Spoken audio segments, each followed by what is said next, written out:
Luigi Mangione, Justice or Martyr? The killing of a CEO and the healthcare rebellion. Luigi Mangione has entered a plea of not guilty to federal charges stemming from the death of UnitedHealthcare CEO Brian Thompson. The charges include murder and stalking, accusations that carry the weight of federal law. The stakes are impossibly high. Federal prosecutors are actively pursuing the death penalty. They frame this as an act of political violence, a direct assault on the foundations of our society. The defense vehemently contests these charges and the potential imposition of capital punishment. They decry the death penalty as barbaric, a relic of a bygone era that has no place in a modern justice system. The battle lines are drawn, and the courtroom has become the epicenter of a deeply divisive debate. Give a like and subscribe. Leave a comment. Mangione's appearance in the Lower Manhattan court marked a critical juncture. His not guilty plea sets the stage for what promises to be a protracted and complex legal battle. Federal prosecutors have officially declared their intention to seek the death penalty, a decision that amplifies the gravity of the situation. Judge Margaret Garnett is now tasked with the delicate coordination of a pre-trial schedule. The defense team has requested months to sift through what they describe as an overwhelming volume of evidence, 3 terabytes of data. This request underscores the complexity of the case and the meticulous preparation required. A federal trial is unlikely to commence before 2026, with the next court appearance scheduled for December 5th. The wheels of justice turn slowly, especially when the stakes are this high. The defense is pushing for the federal trial to precede any state-level proceedings. They argue that this sequence is essential to avoid potential constitutional issues that could arise from concurrent or sequential trials. Accusations have surfaced regarding state prosecutors allegedly eavesdropping on privileged jail calls between Mangione and his legal team. The judge has requested a detailed explanation of the measures in place to ensure the confidentiality of these privileged legal communications. The defense plans to submit a formal motion against the death penalty by June 27th, challenging its legality and appropriateness in this case. Judge Garnett has also reminded prosecutors to ensure that all officials adhere to the rules regarding public statements, aiming to mitigate any potential prejudice. Mangione is also facing state charges in both Pennsylvania and New York, adding another layer of complexity to the legal landscape. He previously entered a plea of not guilty to state murder and terrorism charges in December, further illustrating the multi-jurisdictional nature of this case.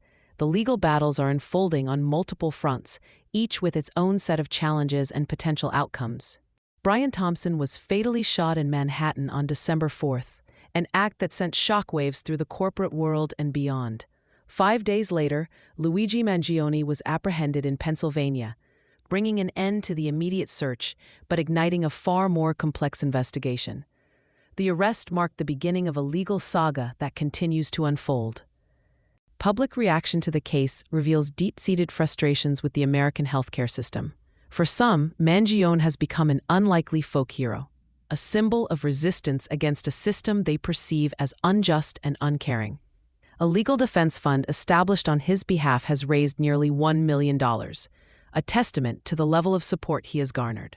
Supporters have gathered outside the courthouse, their presence a visible manifestation of the emotions and beliefs fueling this case. Shell casings found at the scene bore the words deny, defend, and depose, suggesting a premeditated act with a clear political message.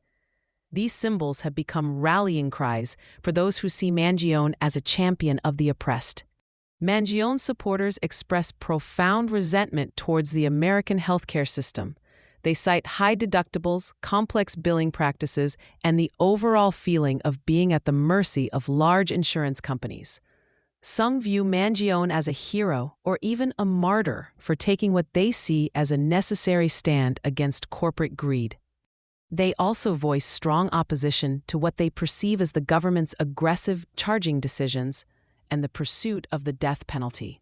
There's a prevailing belief that the elites are cracking down on the people, using Mangione as an example to silence dissent.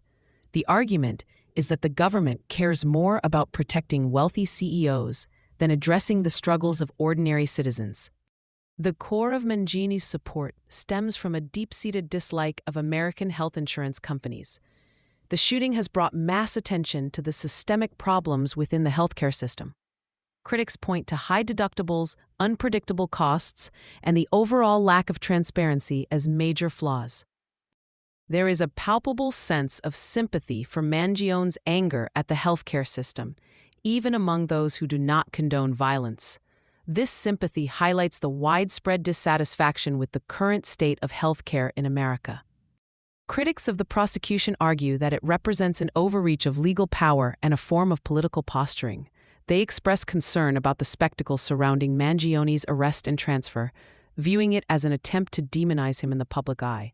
The multiple charges across different jurisdictions, each seemingly more serious than the last, raise questions about the motivations behind the prosecution. One of Mangione's attorneys has criticized the decision to seek the death penalty as barbaric, arguing that it is a disproportionate response to the crime.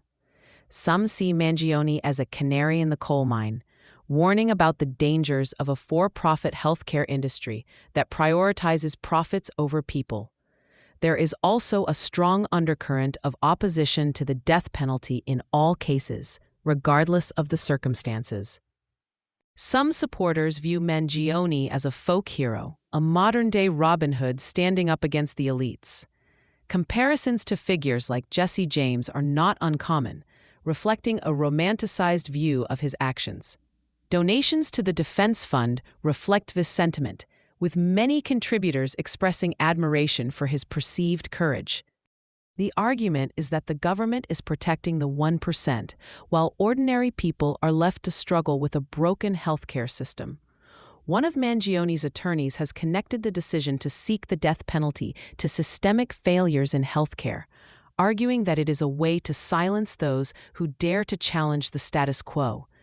There is a belief that this issue unites people across the political spectrum, transcending traditional ideological divides. The case of Luigi Mangione is far from over.